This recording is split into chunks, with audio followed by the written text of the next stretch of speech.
What's up, everyone? This is Fortier. Got two huge debates going on right now. One has to do with scoring in Kendo. The other has to do with transgender athletes in Kendo. The two issues seem unrelated. However, they are actually related in a lot of ways.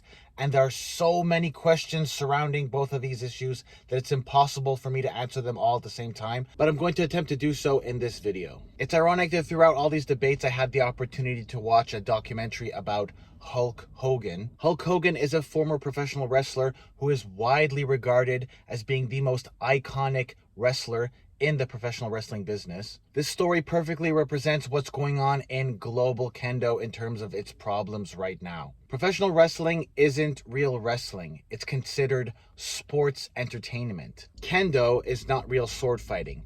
Kendo is a martial art. Hulk Hogan's character wasn't just a gimmick. He was portraying this Hercules-type character who would body slam huge monsters like other wrestlers such as Andre the Giant. Unlike Hercules, however, he was actually someone you could physically interact with, and millions of people actually supported him in maintaining this image. The community helped sustain that persona, just like in Kendo, dojos, federations, and communities collectively reinforce the image of sensei.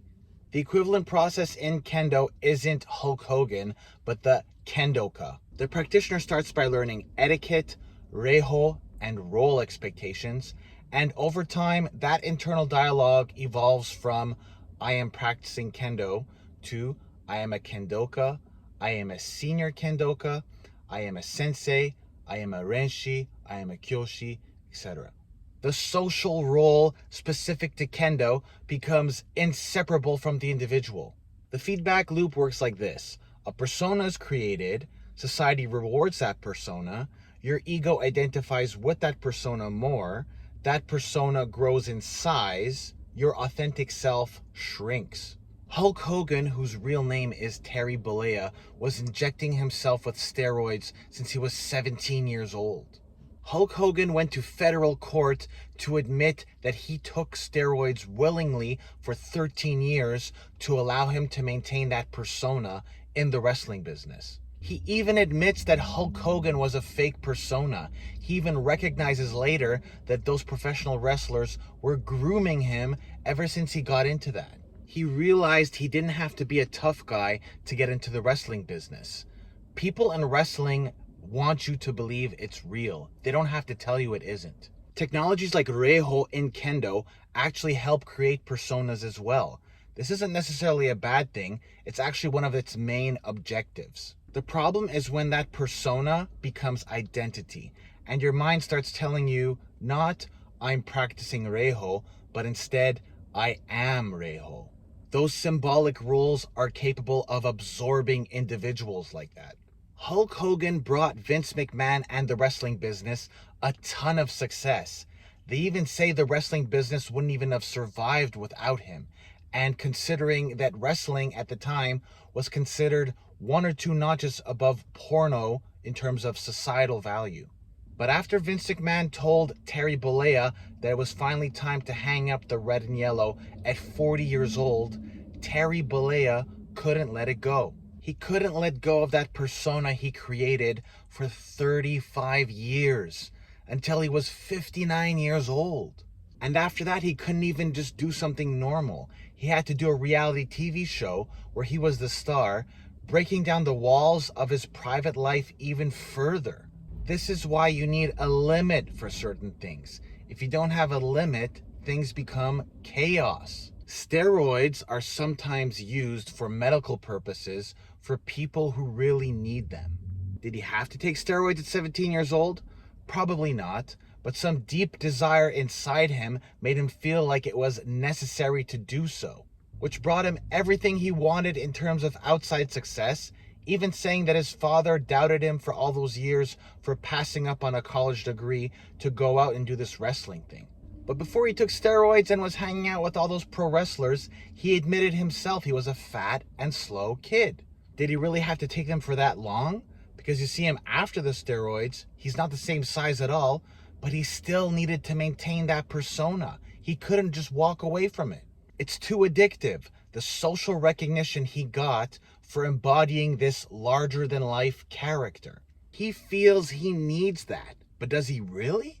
The millions of dollars he made, the family he had, he could have easily walked away from all that at 40 years old and still had a pretty amazing life. But he still needed to keep living in that persona, so he switched companies to be able to keep doing so. The sad thing is, it just ended up bringing more problems for him. If you, as an individual, cannot learn to separate yourself from that persona that you develop in Kendo, especially if you aren't Japanese, man, is your life going to be hard.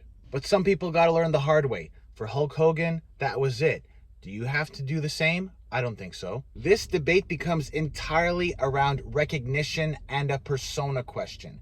And when your identity gets fused with social recognition, suffering inevitably follows. Biological sex at birth may sound clear, but as far as policy, it creates problems. It doesn't adequately address trans men, trans women, intersex, legal documents, privacy, verification, and the responsibilities that national federations have.